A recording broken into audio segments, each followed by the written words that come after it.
implement right away. The first thing that excites me that's been really interesting to watch is you're actually in control. So like that's been very empowering. I think we are teaching so many people like, you need to be medicated, you need to be diagnosed, you need my help, we're gonna handhold you. Like, listen, there are some people that are born with real illnesses where medication, these are chemicals. Sure. But one thing that one thing I definitely wanna say to a lot of kids right now is like, hey, you're way more in control than you think. A, on how you see the world. B, on how much you value other people's judgments. C, on how you wanna navigate the next 85 years of your life. I don't give a shit, in a good way. I'm even gonna start changing terminology, these are important moments. It's okay that the first 20 years didn't go the way you wanted. You have 80 more. Like it's optimistic. Yeah. And like, so A, if you realize the government, your parents, the way the dice rolled, don't control you, you control you. Like just even knowing that to be true. People talk about, oh, the awareness around mental health has helped. How about the awareness of you're actually more in control than you think? I think one of the terrible things that's happening in America politically is we're tearing apart left, right, and we keep going further and further, which leads to this really difficult place where you're choosing between being accountable, being a horrible person, or being a great person but not being accountable at all, and that's bad. Yeah. I'd like to see us get a little bit more mixed here. And so, you know, hey, like you're in control, and I mean that. You paint your narrative, right?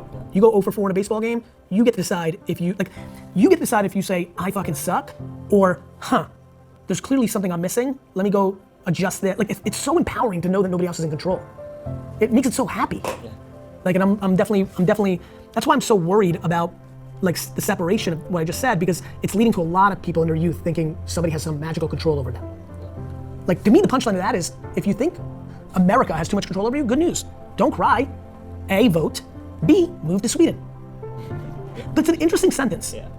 Because what we're doing is we're keyboard warring and crying at Starbucks with our $6 coffee when we could, you know how many kids are not gonna vote? You know how many kids are not gonna move to Canada that they love so much?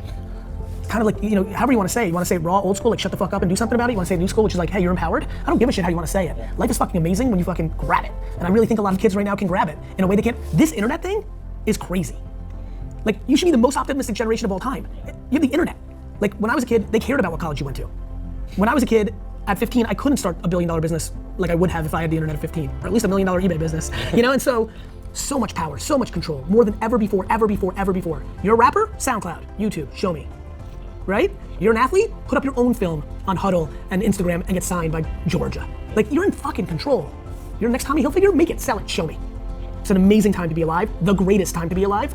That's what I see, and not because it's easy for you now, Gary. That's what I always saw when it didn't look obvious for me either.